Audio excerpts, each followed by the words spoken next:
There are 1,000 stories in the Envisioner's future. This is just one of them.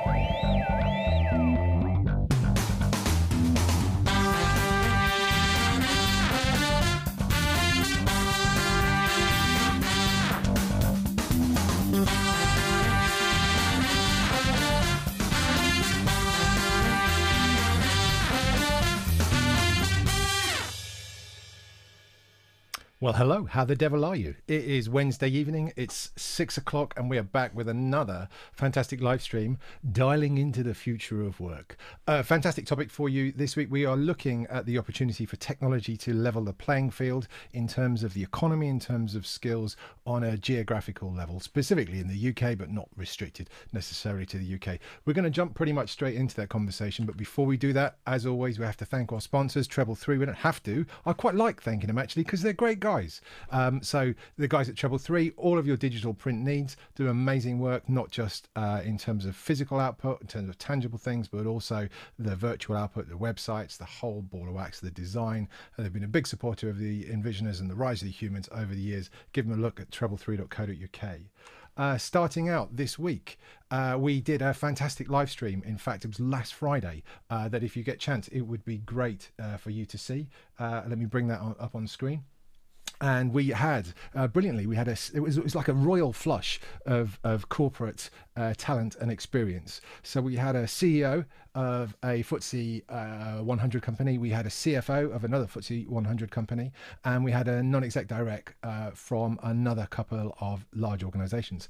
And the exam question was, how are your organizations managing their way through the pandemic? How are they looking at all sorts of things, whether it's how do you collaborate across your organization? We looked at how do you recognize and reward people on their performance when they're not physically with you. We looked at, you know, some of the topics that we've touched on many times here about things like what are the ways in which you need to think about managing people? How do you deliver culture and all those sorts of issues, as well as health and well-being? It's a 60-minute conversation. There's a bit of presentation from me. There's a panel discussion. We're also in the process of chopping out bits of content.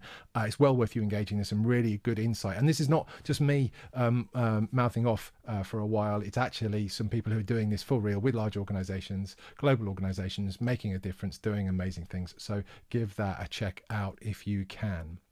So as I mentioned earlier, we are talking this week a bit about the north-south divide, really. We're talking about why, specifically in the UK, why is it that we have this distinct split between the north and south of the country, where the south is more prosperous, there are more jobs, there's more going on, there's greater opportunity, and in the north, and not that there aren't pockets of greatness, but there is significantly greater challenges.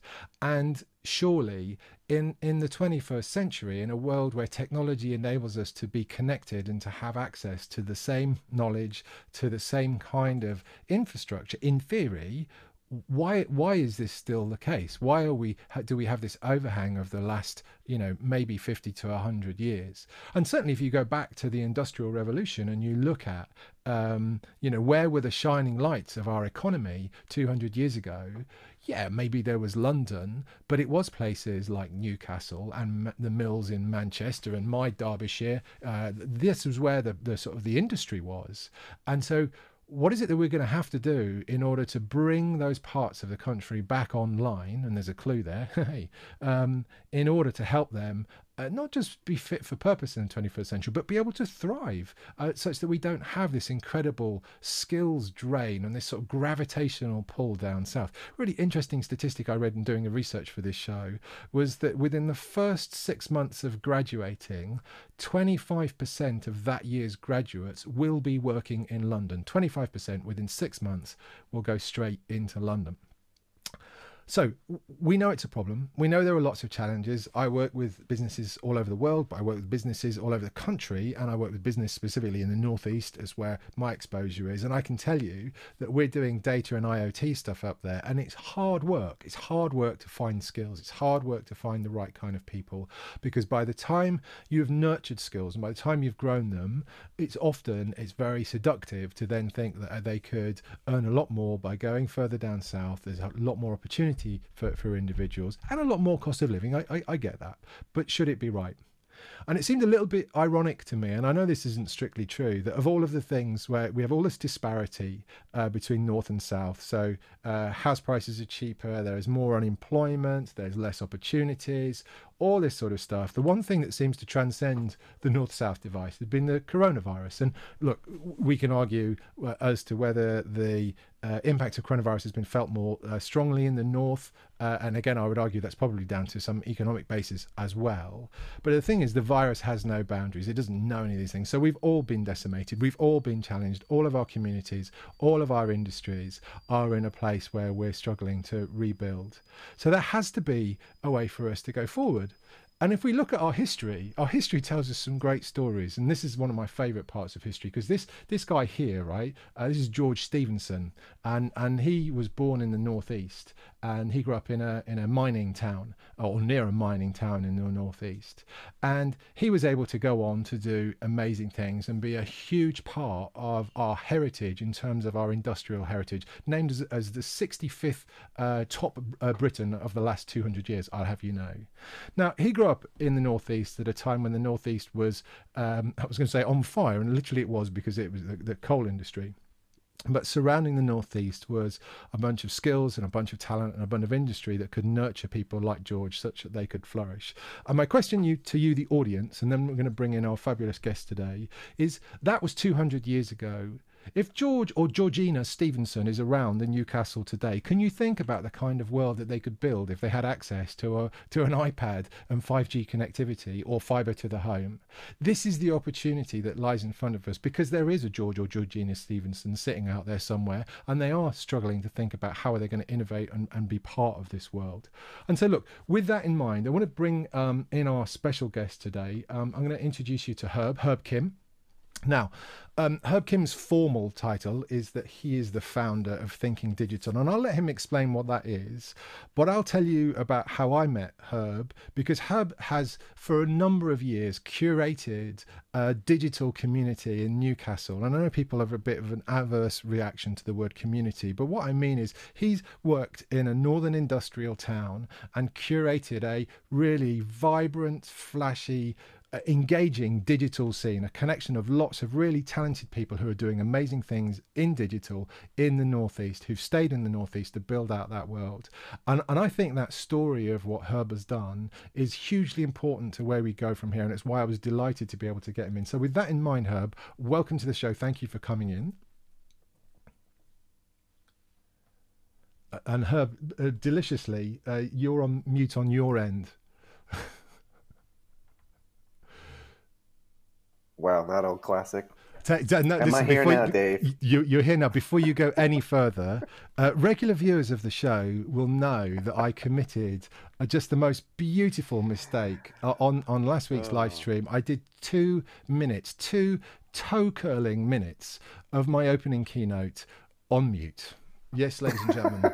I just, there is no greater pinnacle of success for me than that. Who knows where I can go. So, please, Herb, thank you for, I said coming in. I mean, how bizarre is that? Brilliant to have you here with us. Look, I don't know if you must get bored of telling your story, but I love your story because it's kind of the inverse of my dream. And look, if you unpack it a bit, then people will realize why. Cool. Sure, Dave. Thanks so much. I mean, really quickly, I mean, I was born in Brooklyn, New York. I was educated in America, and my last job in America was working for IBM in their then newly founded internet division. This is back in 1996. There's a long story, but ultimately I got recruited to move to Oxford to help create the online bookshop for the Blackwell's bookshop chain. And so I came out of Oxford in 1997, probably expecting to stay in the UK for, say, maybe 2 to 3, maybe 4 years sort of thing. And for a variety of reasons, I remain here. From Blackwell's, I went on to work for Bertelsmann on their online bookshop. I did an e-commerce startup in the late 90s, leading up to the infamous the first tech bubble in 2000. Then spent some time in telecom, and I was about to take a job at Orange, actually down in London. I was living down in London at the time. And again, it's a very long story, but in short, got recruited to moved to the Northeast, to Newcastle, to set up effectively a not-for-profit economic development company to help hothouse the sort of digital tech creative industries in the Northeast. And that was 2002 that I landed on Geordie shores, as I like to joke sometimes. And yeah, I mean, shall I continue on through to Thinking Digital? Yeah, Very quickly. please, Herb. Yeah, that would be cool. great. Okay, cool. And so I started this job in 2002, and we actually, well, I had a chance to go to the TED conference in 2005, which back in 2005 was a lot less famous than it is. Actually, it was 2006. I heard about it in 2005 by chance, actually through reporting by Carol Cadwallader of Guardian Observer, is a name some of you will be familiar with, and she waxed lyrical about this TED. They had done a TED pilot conference in Oxford, TED Global it was called, and I read about it. I read about the main TED conference. This is all pre-TED Talk, so the TED was still very much not a household name. Discovered it was, an insanely expensive conference and extremely difficult to get into, and so I just figured, well, there was no chance. But I discovered that there was a not-for-profit. There was Adobe was running a scholarship program for not-for-profits and charities. I applied and explained why I wanted to go to TED, etc. And I went in 2006. I had a sort of life-changing experience, and came back really with thinking, wow, one brilliant thing to do for the Northeast. I mean, we used to joke if there was any place in the world that needed a TED-like experience, it was the Northeast. And so there was no TEDx at the time. There wasn't even TED Talks at the time. And so we just said, well, why don't we just create our own thing called Thinking Digital? And we launched the first one in 2008, just in time for the financial crisis. Excuse me. And luckily, it took a couple of years, but it certainly by 2010, it caught on. It started to finally break even that year, and it started to get recognized. So I think in 2011, we were in the Media Guardian Top 100 Stories of the Year. In 2012, we made the Wired 100 here in the UK, and and we became well established as a sort of fixture in the diary for the North and the wider country, hopefully. And it's really a thought leadership conference with a particular focus around technology and digital, but going sometimes farther afield as well. And that's kind of, in short, the story as to how that started. And in the meantime, I also got involved in the TEDx program, and so I personally am the curator for TEDx Manchester, which is, I think, if not the largest, then one of the largest in the UK and Europe, and but also heavily involved in TEDx Newcastle and TEDx Liverpool, and we're part of the team to help revive TEDx Sheffield, hopefully in the post-COVID era, whenever that should arrive. And I've been really, I mean, in my, when I first came to the Northeast, my host, I mean, we were talking a little bit before about HS2 and why it's such a sort of sexy thing, because ultimately involves, it's a lot of money. You're going to have shiny trains going super fast, and it's tangible, right? And I think in the North, and probably this is true of economic development around the world, someone gets given a pile of money to do economic development, and the easiest thing to do is to build a new building, right? Yeah. And build a new center for whatever technology. And don't get me wrong, that definitely has its place. But in reading about places like Silicon Valley and how do they start? It's just smart people, things like the Homebrew Computer Club, which is where Steve Wozniak and Steve Jobs met, right? And had that networking thing not existed, they may never have met. I mean, who knows? And then they never decided to create a company called Apple. And of course, Stanford and Berkeley serve as another hotbed for ultimately smart people having a context to meet and greet and get to know each other. And so our strategy was really just, how do we facilitate? So one of the great advantages of living in a London or New York or San Francisco is that, finding knowledge economy workers, you bump into them all the time. Yeah, It's yeah. hard to not. You mean if the only complaint is like, God, another conversation about technology? Can we please stop? Right. Whereas here, those people are relatively more dispersed, right? And so finding, things like networking, which can be kind of, I suppose dismissed as sort of just very, I don't know, not very intensive ways of doing things is oftentimes, so that's the reason that we started doing conferences and events, and luckily that's served its purpose. But I think, and I think it served its purpose well, Herb.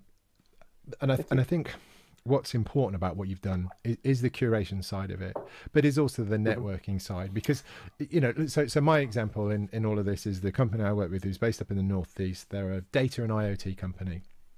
And so, data science skills, machine learning skills, dev skills, they're all important to the organization. And the problem is, if you are a good data scientist, you kind of want to be in a place where there are other good data scientists, because you like to nerd out and hang out with them and learn from them and all that sort of stuff. And until there's a big enough critical mass in your local area, there's always going to be this pull to the places where those skills are found in greater frequency. And so that's why I think, if I look, when I did Thinking Digital, I'm trying to remember when it was probably 2015 or something like that. 15 or 16, yeah. 15 or 16, but it was a world where sort of digital marketing was a new thing, and the whole sort of social engagement and stuff. So having the ability for people to be able to come together in their local sort of economic area, meet their peers, talk to them and share ideas, I think that's the beginning of that snowball. And you can look at sort of what's happening in a similar way with sort of Media City in Manchester, and we're starting to build out the creative side, and I've got some projects underway in Manchester, which is fantastic to be there as well. But it takes people like you to build those communities. And the reason why I think this is such an important time, because I think there are two things happening, right? So there was the whole Northern Powerhouse thing before this started, was and the Northern Powerhouse, I think it's a bit politically charged, and we can have a big conversation about the Northern Rail and all that sort of stuff. But fundamentally, how do we create great economies in cities like Newcastle and Leeds and Manchester and Huddersfield and Oldham and all of these amazing places, but equally build this skills base, build this place such that people don't have to go south, that actually the best universities are cracking out this talent, and they're not all going down south. So we've got to continue to curate this. And sorry, the point I was getting to was, but equally, what's also happening now is the big employers down south are thinking, well, maybe I don't need all of my employees to be within spitting distance of the office anymore. Maybe I don't even want that big flagship office in London. Maybe I'm cool with a smaller place where people come in for a short time, and it might be a day a week or whatever, and the rest of the time, who cares? I don't care if they're in Newcastle. That's the opportunity, I think, for us to sort of latch onto. And I think the sort of the experience that you're curating becomes really important.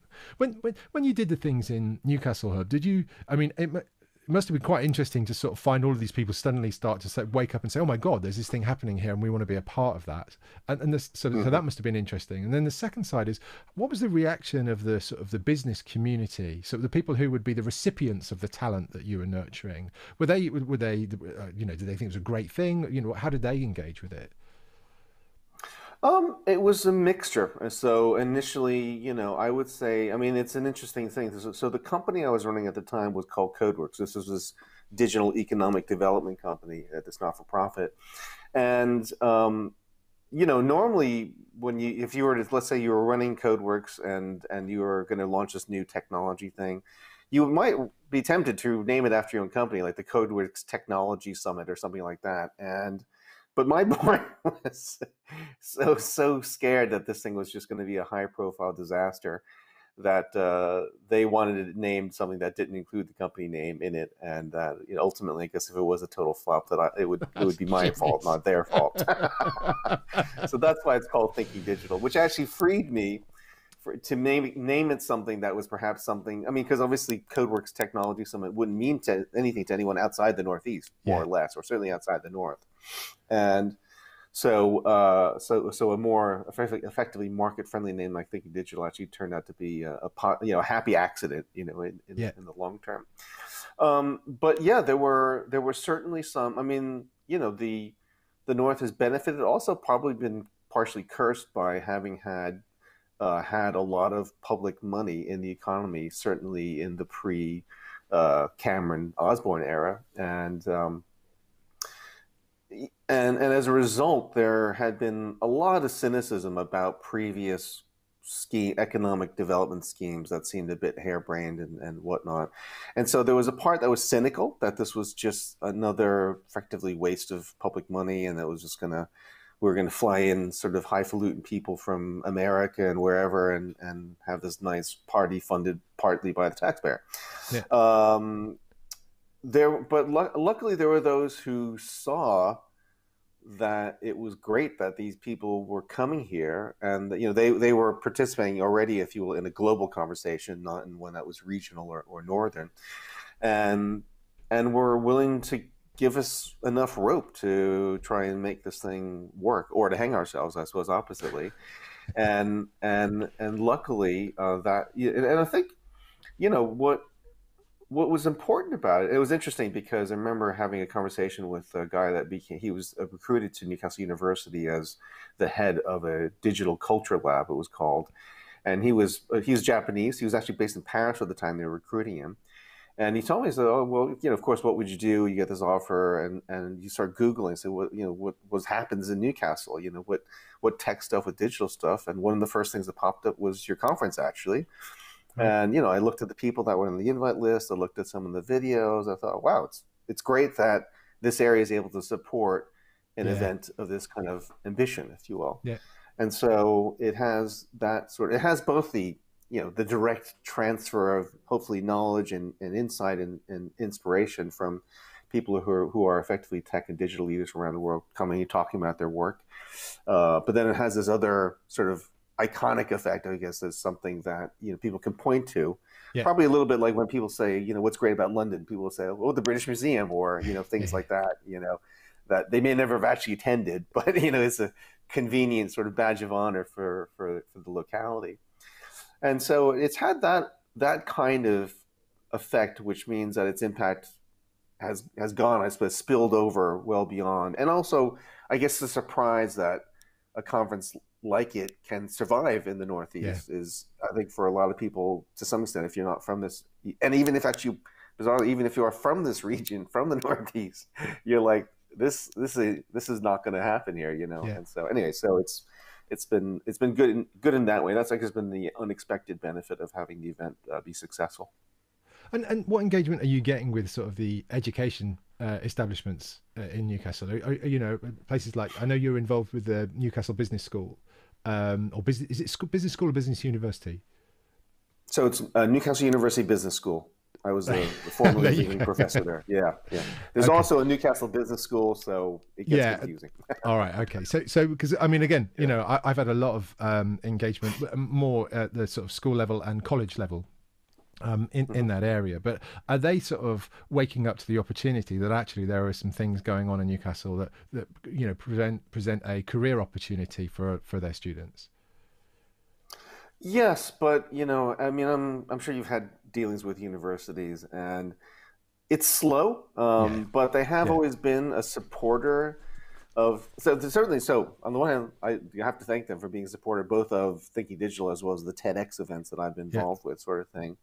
I mean, I think the big one of the biggest issues. I mean, so for us, I like to argue that the North has a new jobs crisis, and except that this jobs crisis is a lack of talent in areas that are crying out for it. I mean, you mentioned obviously your IoT company in Stockton, right? But go to any city in the North, and they're crying just as loudly as they are in Reading or in London or in San Francisco for finding talented people, so on and so forth. And of course, and if we don't do a better job of supplying talent, then those opportunities have to go elsewhere to find, they're not going to just sit around and wait for people to show up, right? They're going to say, well, if I can't find it here in Manchester, if I can't find it here in Newcastle, I guess I'm going to go to Eastern Europe or wherever one finds talent these days on a global stage.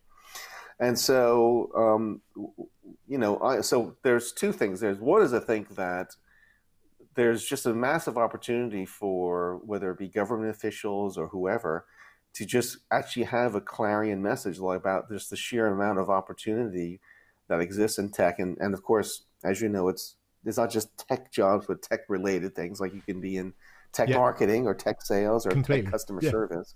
And there's probably more opportunity outside of actual technology jobs in the technology field.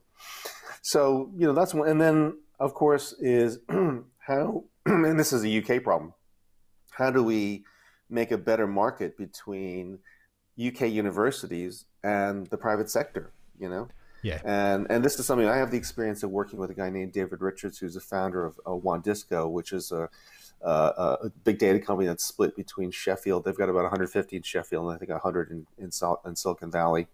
And he lives actually, he's split between the two. And one thing she would say that one difference is that the American universities they work with just seem so much more employer friendly in terms of, do you know what I mean? And just in terms of making it easier to meet the students, communicate with students so that if they're going to be on campus, it's not like you don't have to run a separate marketing campaign just to let them know.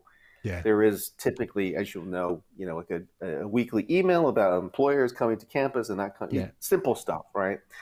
And I think, well, ultimately because most universities have traditionally had their money given to them by the government versus by the students, that of course the DNA of a university in the UK is built to you service your paymasters first, right? No, exactly. And these other annoying people called students. I think it's worse than that actually, because I think there is a sort of I'm going to say snobbery, and that might be a bit too much, about sort of academia, which is about knowledge, and it's about the academics in the institution. And I would argue in the internet age, yes, your academics are important, but actually it's the pipeline to industry, it's your pathway to your career that actually becomes the predominant purpose of university. And I think that's true in North America. I think in the UK, we are slowly understanding. Now, I've worked with a number of universities over the last few years, specifically on that point, who are waking up to the fact that actually, if our graduates come out of their time with us and they find it difficult to get employed, have we failed?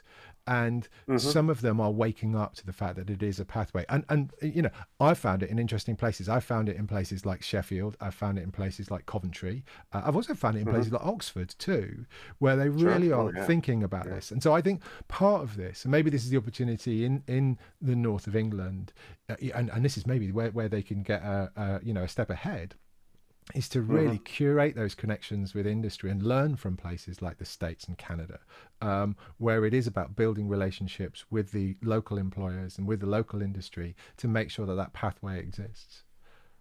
Do you reckon that? Maybe COVID will help this in the sense that if we do have a massive recession coming at us after the end of the furlough program and these other programs that are out there, that why couldn't we say that a primary mission for universities is to help people to become employed if that's what they seek? Obviously, there'll be some percentage that will go on to become research PhDs. Great. I mean, but they're already built for that kind of pathway. So we don't need to take care of that, right? No.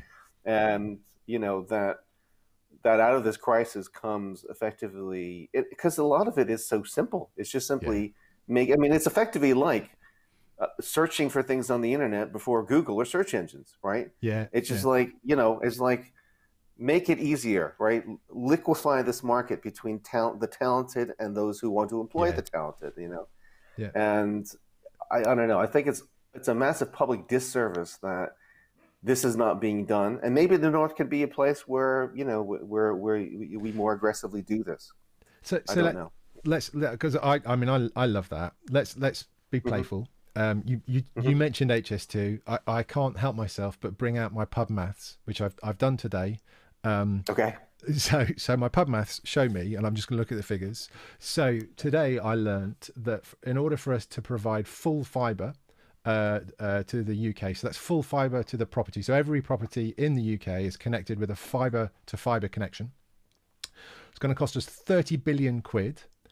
And initially we said we'd do it by 2031. We're now saying we're going to do it by 2025. So every property in the UK, that to me says every household, that to me says every citizen in the UK, in theory, has access to full fibre connectivity for 30 billion quid. Now, contrast that to HS2, lovely as that train may be, which is going to cost us 100 billion quid, is going to be delivered by 2030. So it's going to take us twice the time, and the capacity of HS2 when it's completed will be able to transport 600,000 people a day, which is 1% of the UK's population. So we're going to spend 3 times as much over twice the time period to affect 1% of the population. So I'm going to give you, Herb, I'm going to give you 70 billion quid, right? Your opportunity is what would you do in the north with 70 billion quid? Like, and what I'm saying is we're going to scrap HS2, we're going to get fibre to the property. That leaves you 70 billion quid to play for. What's I guess the top things that you would do to enable the north to just rise up? Yeah. So keeping on with the train example that you talked about, the first thing I would do almost certainly would be that basically there will be no spot on the Northern Rail network where you cannot get the highest speed available, like 4G or whatever, 5G connectivity. Yeah. And you will never drop a call. We can just show you it'll be physically impossible to drop a call during any spot on the Northern network. And you'll actually have people wanting the trains to go slower because they love being on the train so much. It's like they're like, this is heaven. I mean, I have my own little rolling office here, and somebody comes and brings coffee every so often, and I'm not constantly being distracted by people. And the connection is actually as good as at home. Beautifully Rory Sutherland about what you've just said there. I know you've got him engaged, so I fantastic. Yes, okay, slower trains, better connectivity. Okay, so fantastic. Next. Yeah, so first, absolutely, completely wire up the north as much as is needed and is possible. I would one is I would probably begin a not just a campaign, but just a mass market education effort about just the sheer amount of opportunity here, and in terms of basically jobs in the north, tech jobs, digital jobs, creative industry jobs here in the north, and just to raise that awareness, which as you know is building awareness about anything new is expensive and takes a long time, sort of thing. It doesn't have to be expensive, but it's and it's funny to me, I mean, that politicians up here aren't actually just going mental. That they actually have a good news story to talk about. They didn't have to do anything. The industry's not asking them to invest 50 billion in some new tech center or whatever. Just simply talk about the fact that we're here, that we're employing people in high wage jobs. These are not call center jobs. These are high quality jobs with a big future, right? Yeah. And we can be an engine for positive change, and you don't have to do anything except talk about it, right? Which is, but we'll go into that perhaps a little bit later as to why that's perhaps not happening. But and then I would absolutely love to talk about so one of the things. So I had the benefit of going to Wharton for my business school degree in Philadelphia, and they actually had a dedicated building to recruiting, right? Which was, it was a purpose-built facility where you would go and just interview, right? But it was built with a lot of UX involved, right? So it meant that a situation where there's someone's coming to do a bunch of on-campus interviews, and there's a room full of people who are all obviously interviewing for the same job, so it's like kind of awkward, and and so, but they built it in a way that effectively it was discreet. Even though it would allowed you to sort of and for the employer as well, and it had nice catering facilities and all sorts of good things and like that. And so, how do we, if you will, weaponize is a bad word, but how do we really raise the game across all the major universities, new universities as well as red bricks, to really become, state-of-the-art places that, employers are clamoring to go to Liverpool University and recruit there, whether it's in biotech, whether it's in digital, whatever it might be, just because it's just so easy for both the students to get to them and for them to get to them. And, and they're welcome because they realize, wow, well, they're helping us fulfill part of our mission. But it's not just public duty, because, of course, if Liverpool University, I'm not picking any Liverpool, any university becomes known as just a great place to get employed, and because you have this reputation of being a world-class employer university, that you do get, the likes of Microsoft or Google or Goldman Sachs or whoever. All of these places increasingly don't care where they get the talent. They just need to find it. And if you make it easier, if you put a Google-like search interface experience between them and the talent, they will come. They will come. So those are the things that right off the top of my head. There's a lot more money left after that, I realize. We only have a few minutes left here, so. No, exactly. And actually, because I think what you've nailed for me is, this opportunity, I think, that lies in front of us, and especially as we are all rebuilding in a post-COVID world, there's a number of layers. The primary layers are building the right kind of infrastructure. That was your first point. The second is the connectivity of talent to opportunities, and really building that, making that fit for purpose. And then, if you like, there's a tertiary point, which is in a world where I think employers are going to start caring less about the proximity of their employees to their offices. That also creates an opportunity to retain skills in a community, such that if there's sufficient connection going on, things like thinking digital, then they're more likely to want to stay there. That's the kind of world I think that's on offer, and I'm going to take that as our learning from today. So with that, Herb, I just want to thank you for taking the time. It's been brilliant to get your insight and your experience, and the fact that you've been doing this for years. This isn't a pipe dream for you. It's just you've been building this to an extent from the ground up. So I'm really grateful for your time. Thank you, Dave. You're welcome, Bob. That's pretty much it for us. We're going to make our usual play. If you've enjoyed today, if you found it useful, give us a like. We'd love to get your subscription. We know the whole YouTube weird thing, ringing the bell, and then you'll get notified. I also like to tweet you as well, just because I like belt and braces. Next week, we've got another great conversation for you. Hope things are still great with you. Thanks for tuning in. We are going to see you all again next week. Cheers now. There are 1,000 stories in the Envisioners' future. This is just one of them.